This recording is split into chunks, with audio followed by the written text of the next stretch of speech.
Part 1. You will hear a student and an advisor talking about facilities at a college. First, you have some time to look at questions 1 to 5.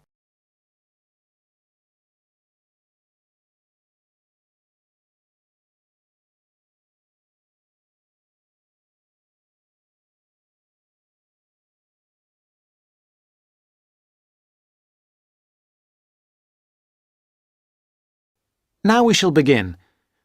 You should answer the questions as you listen, because you will not hear the recording a second time.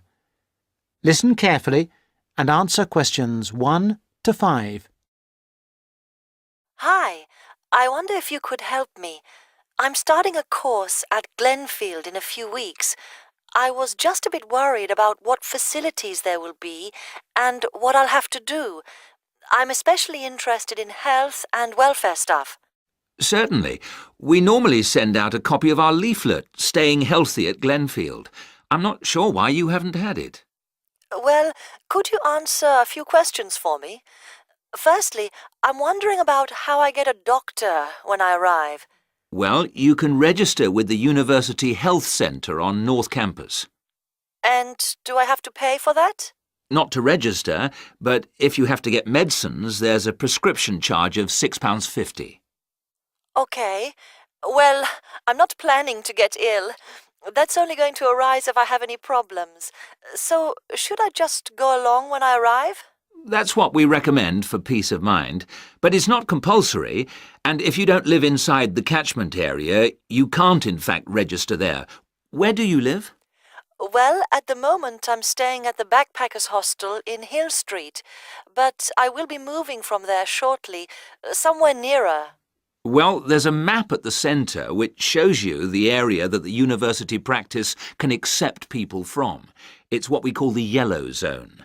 If you live outside that area, you have to find another medical centre to register with. It sounds like I'll only qualify after I move. I think you might be right. Then, in addition to the health centre, there's a free counselling service for all students situated on the North Campus. You don't have to register. They also have drop-in sessions. I say it's free, but that's only for up to 8 sessions. Beyond that, they normally refer people elsewhere. Sounds serious. Well, it's not just for big problems. People go there for advice on housing, workload, whatever, really. They can even arrange financial help. Is it confidential? Absolutely. Then again, a lot of students prefer to phone the Nightline service, which is run from an office on the central campus. They don't really encourage people to drop in. I see. So it's basically a free phone line. The number, if you want to make a note, is 0900 762 5913. I'll say it again. 0900 762 5913. Fine. Well, I hope I won't need any of these. What I will want is access to some gym facilities. Right. Well, you'll find those on the South Campus in the Sports Centre. It's great, but it's not free. You have to present your student card and pay a fee of £22 to get a pass. But that will last you for the whole year. Before you hear the rest of the conversation, you have some time to look at questions 6 to 10.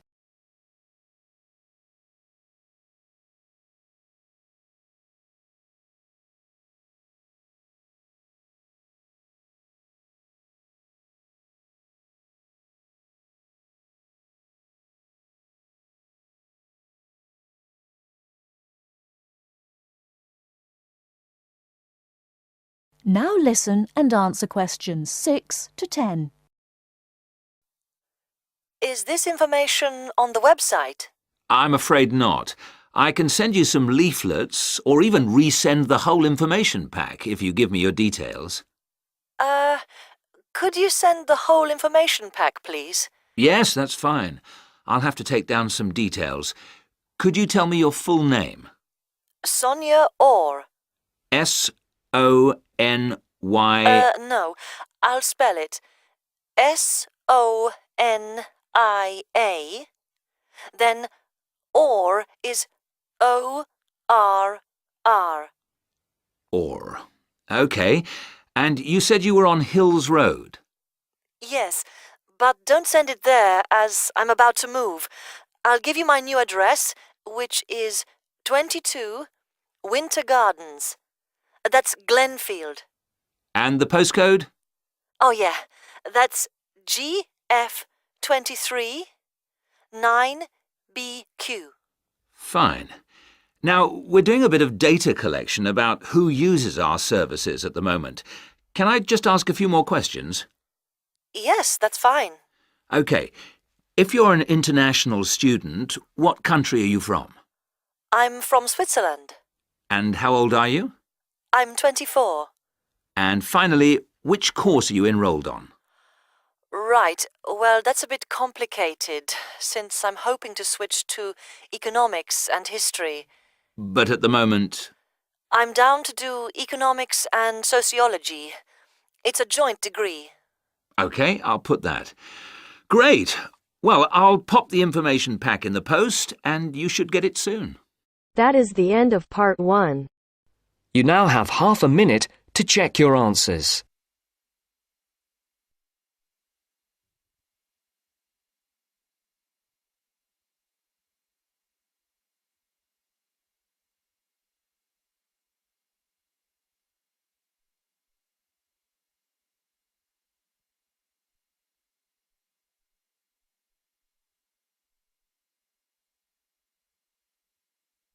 Now turns to part 2. Part 2. You will hear a trainer giving a talk to people who want to learn outdoor survival skills. First, you have some time to look at questions 11 to 16.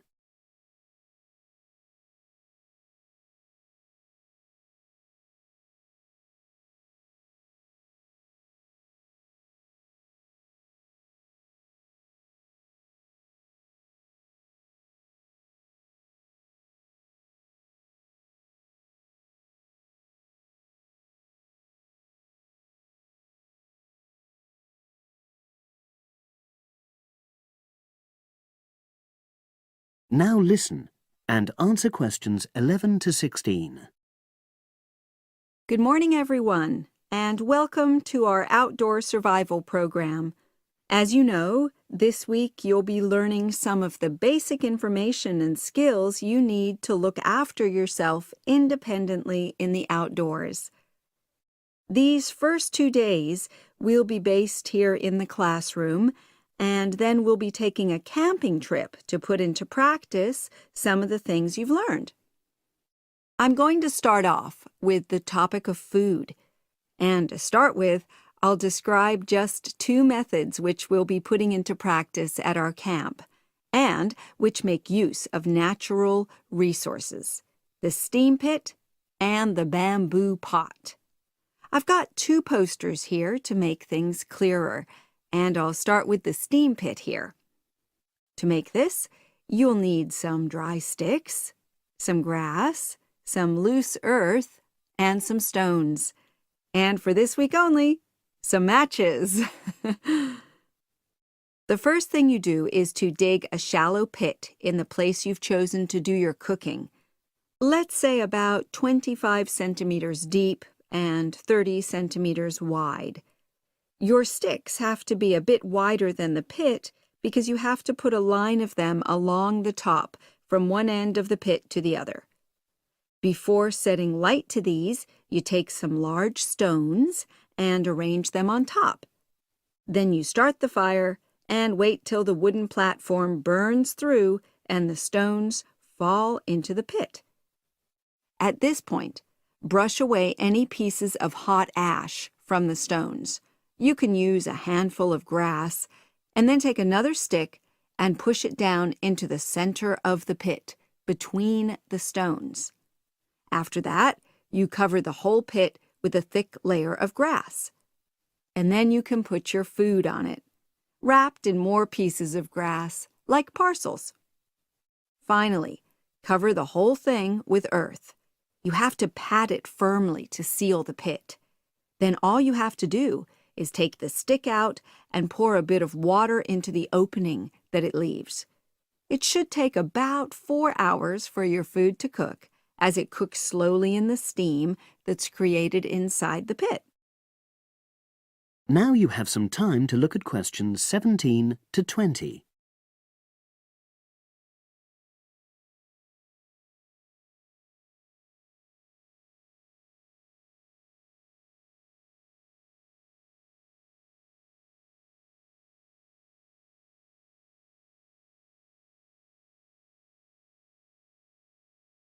Now listen and answer questions 17 to 20. So, simple but effective. The other method you're going to practice this week is the bamboo oven. Now, the steam pit is ideal in certain conditions because the heat is below ground level. For example, if there's a strong wind and you're afraid a fire might spread. But when it's safe to have an open fire, you can use the bamboo oven method. You get a length of bamboo, which, as you probably know, is hollow and consists of a number of individual sections with a wall in between. You use a sharp stick to make a hole in each of the dividing walls apart from the end one. Then you lean the bamboo over a fire, with the top propped up by a forked stick and the bottom sitting on the ground. You pour enough water in the top to fill the bottom section, and then light a fire underneath that section to heat the water. Then you put your food inside the top section, and the steam coming up the bamboo through the holes you made cooks it. I'm going to move on now to food itself and talk about some of the wild plants you might cook. I'm going to begin with fungi. That's mushrooms and toadstools. I'm sure you'll be aware that some of these are edible and they're delicious, but some of them are highly poisonous. Now, whether they're poisonous or not, all fungi that you find in the wild should be cooked before eating, because that helps to destroy any compounds in them that might be mildly toxic. But be aware that any amount of cooking won't make poisonous varieties any safer to eat. Unless you can definitely identify a fungus, you should never eat it. It's not worth the risk. And you need to be really sure, because some fungi that are poisonous are very similar in appearance to certain edible varieties. They can easily be mistaken for each other. So, having said all that, fungi are delicious when they're freshly picked, and although they are only moderately nutritious, they do contain minerals which the body needs. I'll move on now to leafy plants, which are generally... That is the end of part 2. You now have half a minute to check your answers.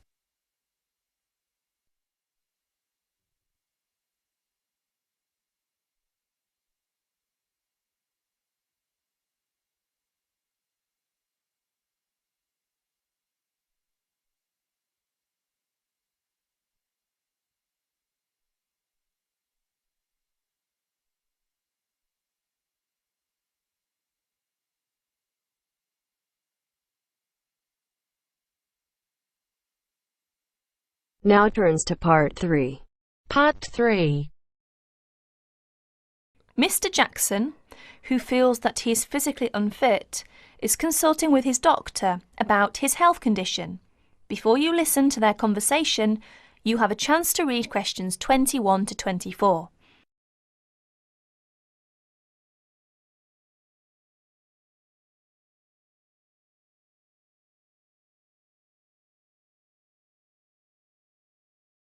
Now please listen to the recording and answer questions 21 to 24.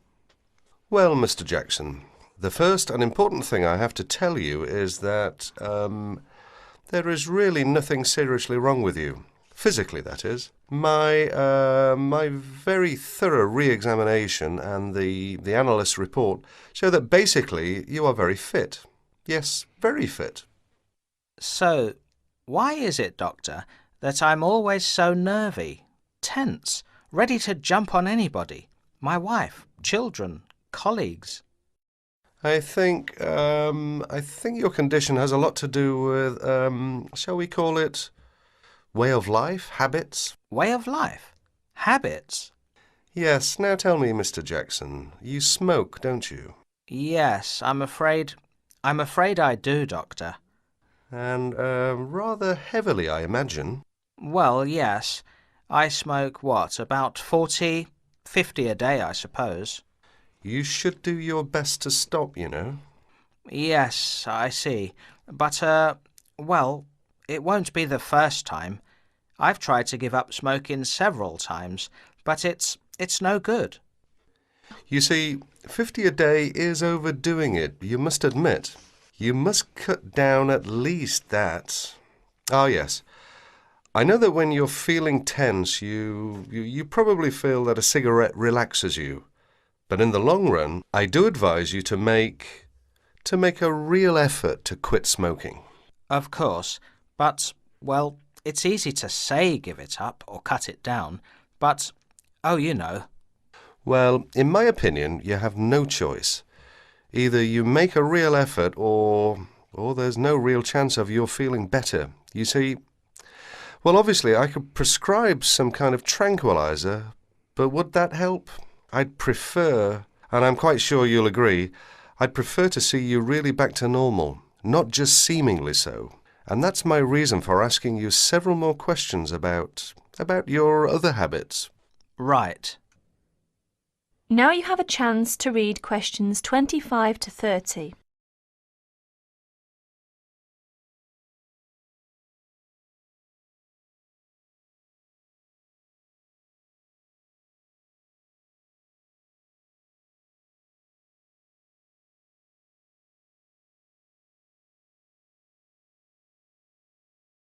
As you listen to more of their conversation, answer questions 25 to 30. Your eating habits, for example. What do you eat normally, during a normal day? Yes, well, I'm a good eater. Yes, I'd say I'm a good eater. Now let's see. Up at 8 in the morning, and my wife has a good breakfast ready. A good breakfast? The usual. A cereal followed by bacon and eggs with fried bread and perhaps a tomato or two. Then toast and marmalade, all washed down with a couple of cups of tea. Yes, I really enjoy my breakfast. Yes, I can see you do, but I'd advise you to eat rather less. We'll come to that later. Go on. Then lunch. No, first brunch. A cup of coffee and a bun at 11. Lunch has to be quick, because there's so much to do in the office about that time, so I have a pint and a sandwich in the pub. All very hurried. Try to be in less of a hurry. But I make up for it in the evening. I get home at about 7. Dinner's around about 8. Yes, my wife's an excellent cook. Excellent. It's usually some meat dish, and we like spaghetti as a first course. Spaghetti, a meat dish, cheese, sweet. But then, at the end of the day, shall we say, then I begin to feel on edge again. Most evenings after dinner, we read or watch TV, but I get this terrible feeling of tension. Well, I'm sorry to have to say this because you obviously enjoy your food, but I really do recommend that you eat less, and secondly, that you eat more healthily. Instead of having that enormous breakfast, for example, well, try to be content with fruit juice and some cereal. I see, but 11 says right. Well, that's all right, but lunch should be more leisurely. Remember, your health is at stake, not your job. As for dinner, I'd advise you to eat a soup, perhaps, with a salad. A salad followed by some fruit. But my wife's cooking is superb, granted. And she probably enjoys preparing delicious meals for you. If you like, well, I'll have a word with your wife. No, that won't be necessary. Thanks just the same, Doctor, but no.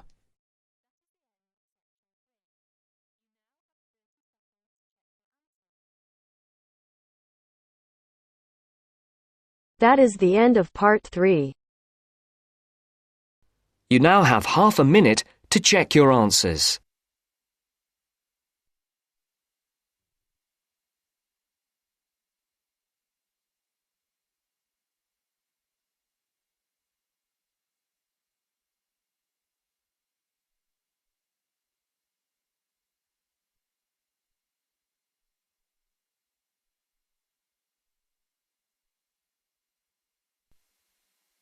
Now turns to part 4. Part 4. This is Jane Frost with this morning's edition of Wake Up with Frost. First, you have some time to look at questions 31 to 40.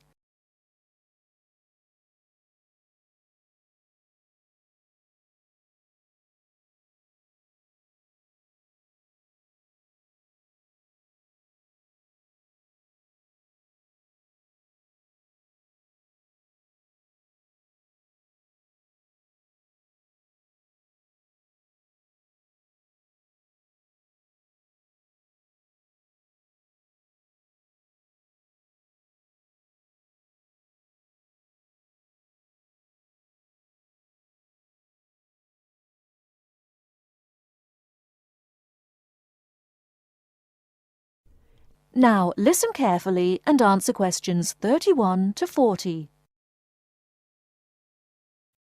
Good morning. This is Jane Frost with this morning's edition of Wake Up with Frost. As you all know, for the last week we've been running a survey trying to find out what you, the listeners, think is the greatest invention of the last 200 years. The response has been amazing, double the amount we had last year, so thanks to all of you for taking part. We've had about 2,000 responses online and about the same on our phone lines. The lines are now closed, and this morning I can announce what the results were. So, here it is. You, the listeners, have chosen as the greatest technological invention of the past 200 years, and let me not forget to mention that 65% of you voted for this, it's the bicycle. Yes, the bicycle, first invented in 1818, and, would you believe it, the first bicycle was made of wood. The second bicycle had iron wheels. I cannot imagine what that must have been like to ride. It would have kept you fit at any rate. But for me, the best thing about the bicycle was what it did for women's rights. Yes, in the 1890s, it was the bicycle that meant women could change their clothing, start wearing trousers or pantaloons as they were known. Before then, women's clothes had been really uncomfortable, and I'd imagine quite difficult to breathe in. So, thanks to the ordinary bicycle, it was not only the man who wore the trousers in a home. Instead, women could now feel far more equal to their male contemporaries. And I'm sure you'll agree, the bicycle is a great way to get regular exercise, and of course, it's much better for the environment. And today, over 1 billion people all over the world ride bicycles, and for some, it's their only means of getting around from A to B. So, to all you bicycle riders out there, keep up the good work. Coming in a close second with 42% is the computer. I found out something interesting about the computer, which is that really this word first meant someone who did mathematical calculations. Of course, today, with the development of the personal computer, computers are being used for everything from home use to business and even digital photography. I don't know about you, but I can't imagine life without a computer now. I guess closely related to the computer is the internet, and this got 12% of your votes. Maybe, like myself, many of you might think of the internet as being the World Wide Web, but actually the web is only one part of the internet. The internet began as part of the United States military network, but it later began to be used by businesses and academic institutions. Of course, today, the internet has so many uses. We use it for shopping online and entertainment, as well as to find information and send emails. But sadly, there is a darker side to the internet, and some of you have sent me emails about this. Finally, with 5% of your votes, is the radio. We think the radio was invented by Marconi in 1896, and he opened his first radio or wireless factory in the United Kingdom in 1898. In 1906, a man called Reginald Fessenden gave the first radio broadcast from Massachusetts. Ships could hear him at sea, and apparently he played the violin. As yet, listeners, I've spared you from having to listen to my guitar playing. But certainly radio is still important. Let's not forget that it was by radio that the Titanic sent signals to other ships. And with the popularity of TV today, I was secretly pleased so many of you had still placed importance on the radio. So, there you have it, the results of our survey. I think there are still important inventions that were not chosen but deserve a mention. Nuclear power and, of course, communications satellite, something which I am certain will continue to change the face of how we communicate with each other over both long and short distances. In fact, for me, the mobile phone is one of the greatest inventions of the last 200 years, if I think back to my first phone and then I look at what is happening now. Children born today will probably be more likely to have their first experience of the internet on a mobile phone screen rather than a computer monitor. Some of the new mobiles that are now being sold make it just as easy and as quick to find information on the web as on a computer. And let's not forget that mobiles now have digital cameras, word processing facilities, so you can type all your documents, and even personal organisers. I think it's quite possible that the mobile may even replace computers one day. That is the end of part 4. You now have half a minute to check your answers.